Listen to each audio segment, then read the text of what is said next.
That's the worst car I've ever driven.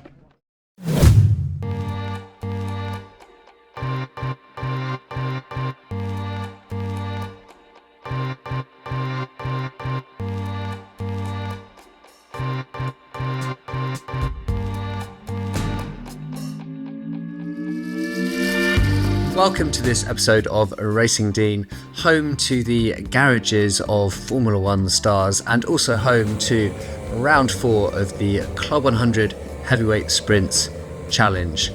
Ellough Park's in Suffolk and is near a parachuting centre, so we were graced with that plane going overhead.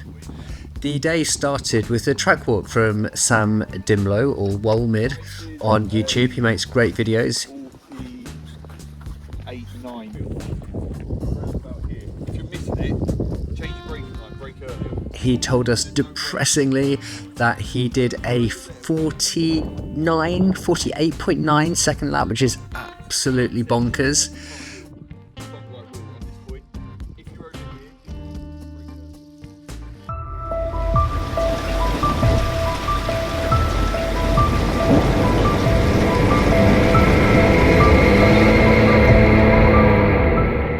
Before we get into all the action, you may have noticed that I have not posted a couple of videos for a while on my channel, and that is because they were both bad.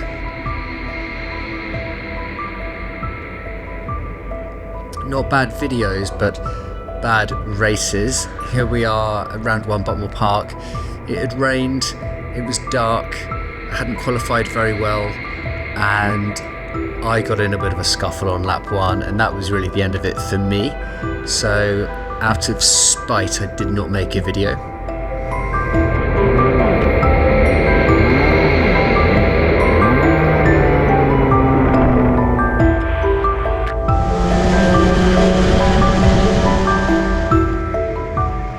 To the astute viewer, you'll notice that round 2 hasn't been included. That's because it's been postponed due to the improvements or disimprovements at Wilton Mill.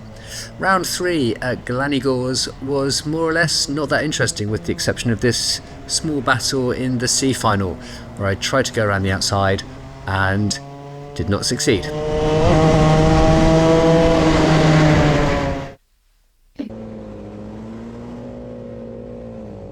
And this year, I'd be competing in the C2 category, which meant that I'd be having a front of pack, a middle of pack, and a rear of pack start.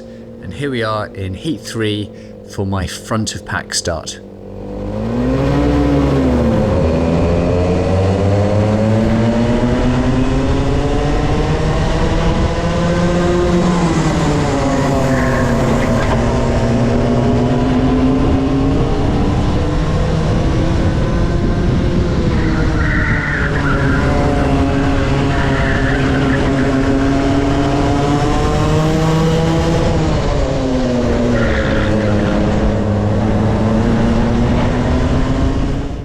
Of the heats, I would say this was my best heat.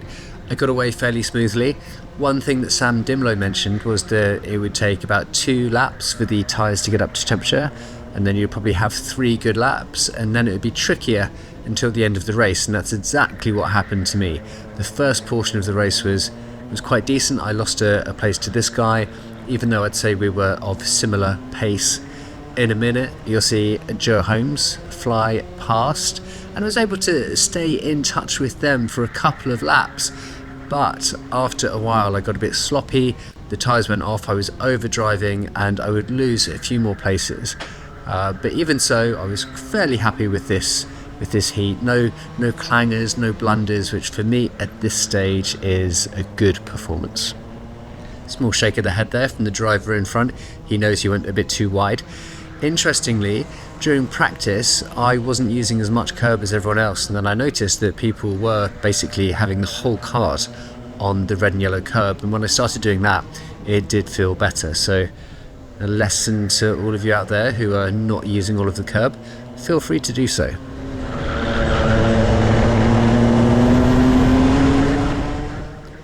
Incidentally, I will not be playing all of the content from all of the heats. So just some highlights from this heat, Heat 3, some more highlights from Heat 6. I'm going to miss Heat 9 altogether because it was a bag of just excrement. It wasn't very good at all. I was really disappointed with myself. I'm then going to skip to the C final, but spoiler alert, also footage from the B final. So if you want to use the time codes at the bottom, head over to the B final.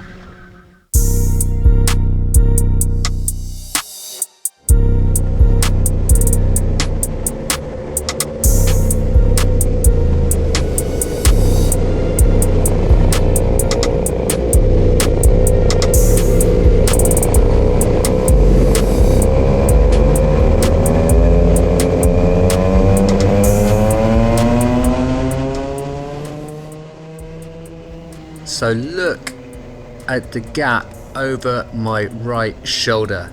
Jesus Christ, that guy's driven up my bumper. I was like, what's going on? I looked to my right and there was a bumper there. And then the carnage continues as we come into the first few corners on lap 1.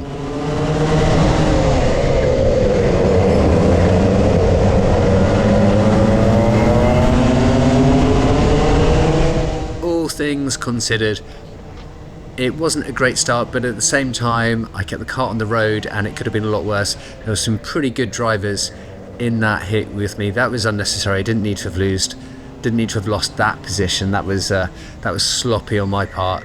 But this would settle down into an okay race. I think I could have been just a bit better on those first few corners, but it was a bit of a hectic start, so pretty glad to keep it on the road, all things considered.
Now, using the power of editing, I'm going to skip forward to 2 laps from the end where I'm following Tom Edwards.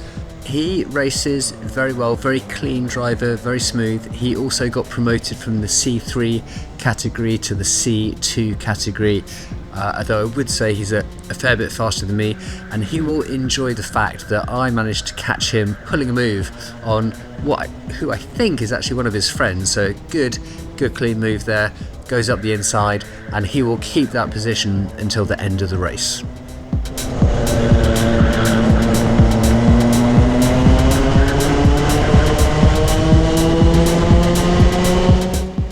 This chap in front with 66 on his back, I felt that I probably had a tiny bit more pace than him, but I would see him again in Heat 9, but in that heat I just went backwards. I had absolutely no pace, maybe a bad car. As you will see later in the video, bad karts at Ellough Park do seem to be super bad because the track can be a bit tricky to drive at the best of times with understeer. I think if you have a bad kart, the problems are really accentuated, and certainly in the C final, my kart was fine. In the B final, my kart was amazing. It was really quick out the corners and very stable under braking, and that is not always the case with the karts at Ellough Park.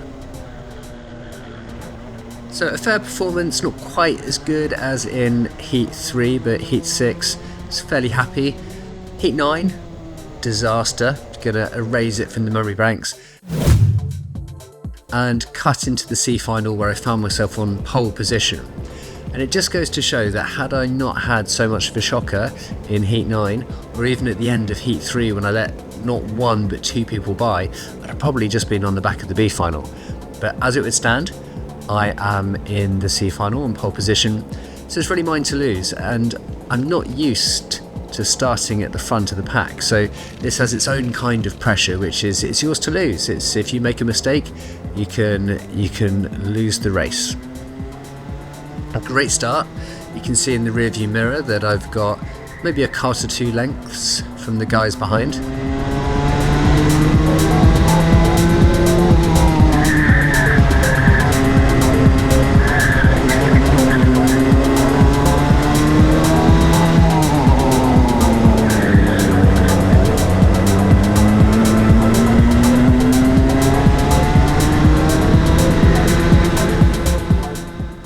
This would be a fairly lonely race for me, so using the power of editing I'm gonna just skip forward 1 lap. I guess we're on about lap 4-ish now, and I got that corner wrong under braking. I look behind and I've got the 2nd place guy, so I'm a bit defensive in there. Didn't get a very good run through that complex at all, and I find him coming up on my right hand side 3 goes. And I look behind and I've got a bit of a gap, so I'm not going to fight him too hard. I'm just basically going to hope that things are calm for the rest of the race. And I'm not going to show you the whole race. Suffice to say, this was the finishing order. This chap won, me in position 2, and the guys in the following pack, they would never really get closer than 1 cart's length. And that was only for 1 or 2 laps. So just switching now to the last lap. Great shot of the plane. If you race at Ellough Park, you will see the parachutist jumping out of that plane. Actually did it myself a couple of weeks ago, courtesy my girlfriend. And over the line we go, and I felt pretty chuffed.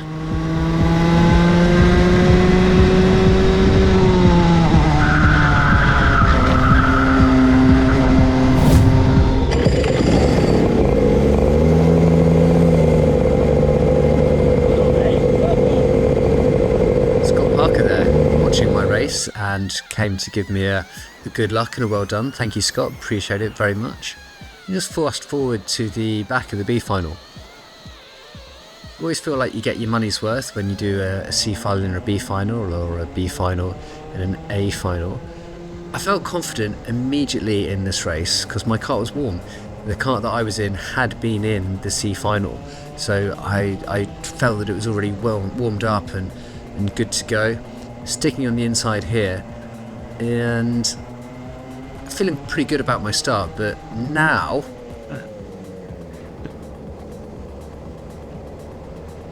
I'm feeling excellent about my start. I just made up about 10 places in 1 corner, which is insane, and another place there. So I'm now in hot pursuit of Lee Hendy up in front. You can see in the rear view mirror, look at all those karts behind, look at them. That was just a catastrophe of a start for those guys, and just the best start of my life. I'm going to go around the outside of Lee Hendy here. Funnily enough, he was actually driving the kart that I had in the C final. So he asked me what I thought of that car. I said it was fine. I think this kart was better. This car had a lot of zip out the corners, as well as being very stable under braking.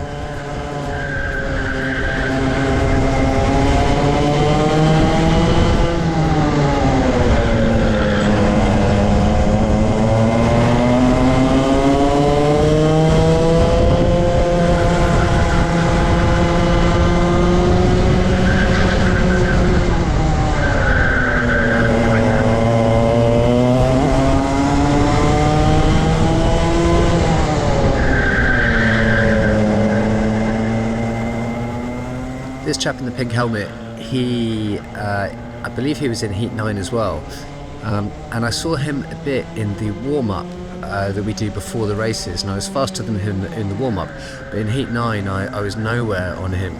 So either I was just having the worst day of my life, or just had a bad kart. But in this race I do feel like I've got a bit more pace on him, so this again was a confidence boost that things were going really well so far in this final.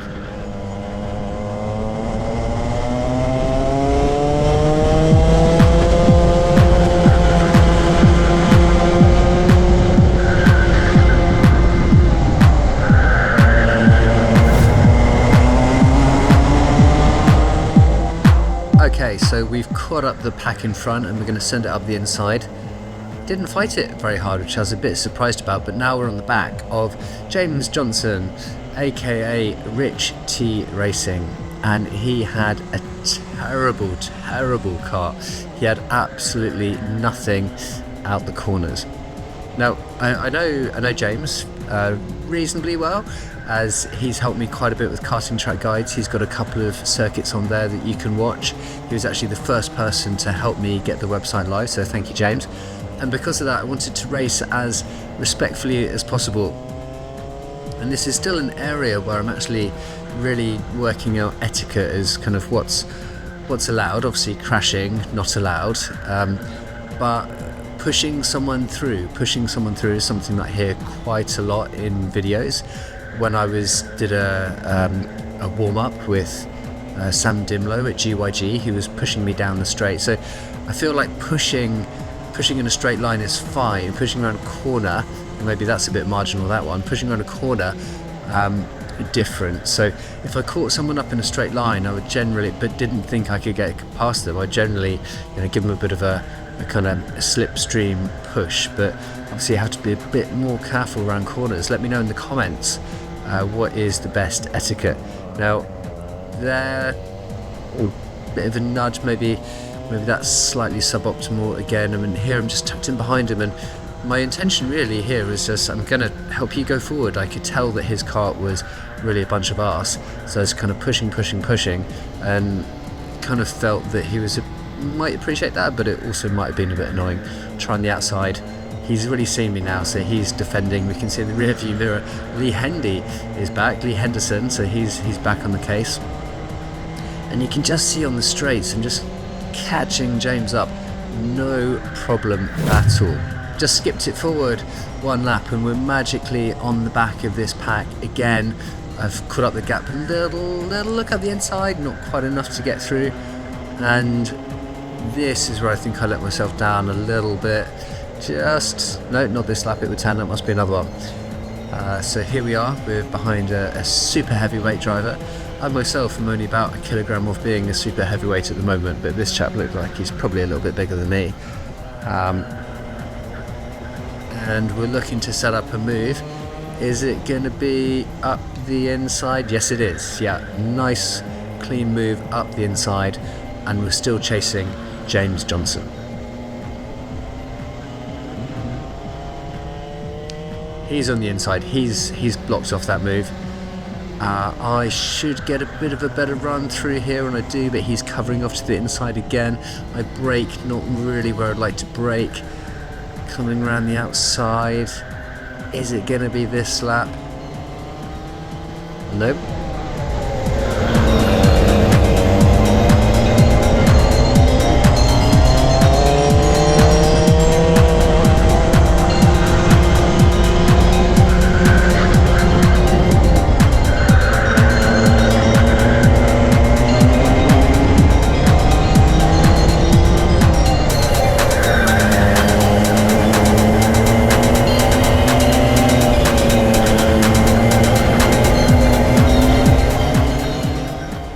Okay, so really good run onto the straight now. Can we go up the inside? Not really. James left me room, that's kind of him, and I'm not really in there enough here. Can we get a better run into the hairpin? Oh, I don't know what happened there. Like I totally got my braking point wrong, didn't brake hard enough. And that was the only time that Rich was actually a bit frustrated with me there. He thought that wasn't on, and I totally agree.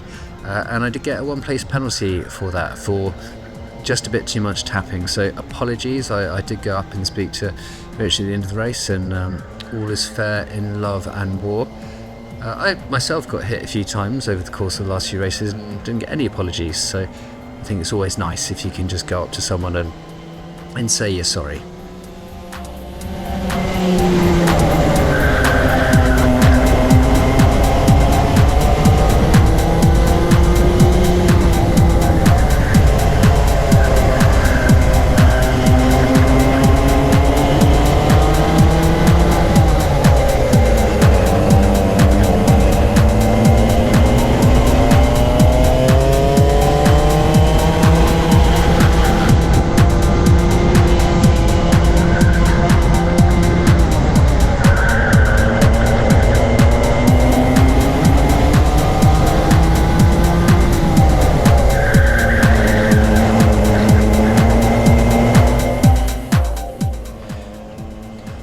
interesting thing was that even though this kart felt way faster than my C-final kart, my lap times were actually about the same. I think if I'd have had a clear track, I might have been able to do a better lap. I think I did basically a 52 flat in the B final, which isn't a sensational time really. I think the track maybe had slowed down a bit in comparison to, oh, look at this move, round the outside, gonna make it stick. In this car I was absolutely gonna make it stick, this rocket ship. But yeah, the like I say, the lap time wasn't really any better than in the C final. That said, I think if I'd have had the open road in front of me a bit more, maybe I'd have got a faster lap. So this wasn't a meeting where I did a lap that was faster than last year.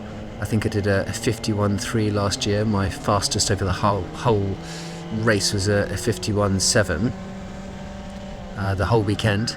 But I feel confident around this track. Like I feel this is the raciest track for me so far in the Club 100 calendar.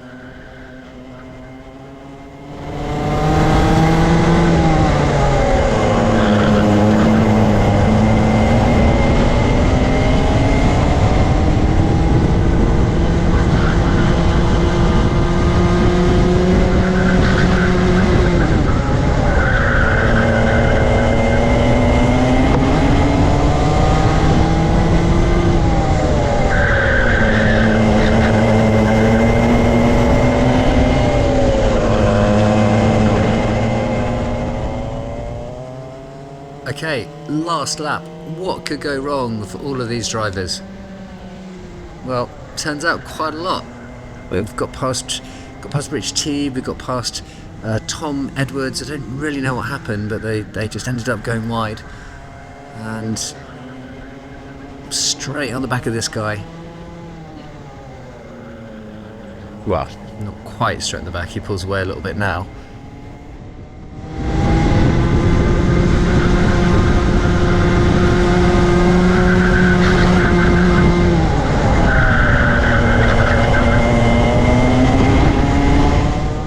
Last few corners and more people crash out. There's 2 more people have had an absolute beast.